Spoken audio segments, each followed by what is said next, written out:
Що тепер нехай знає, що мертвий знак, це тепер підростає, а ще як засядем за карту з матком, то наче міністри за круглим столом.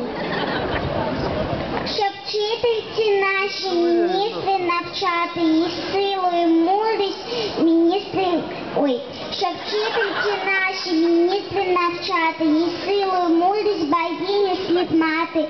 Та де ж там богині до мами шкільної, її за усмішку ми слухать готові. Школярик – це горда, радіє сім'я, до школи бабуся знов ходить моя. І навіть татусь декламує вірші, щоб мамі полегшити будні шкільні.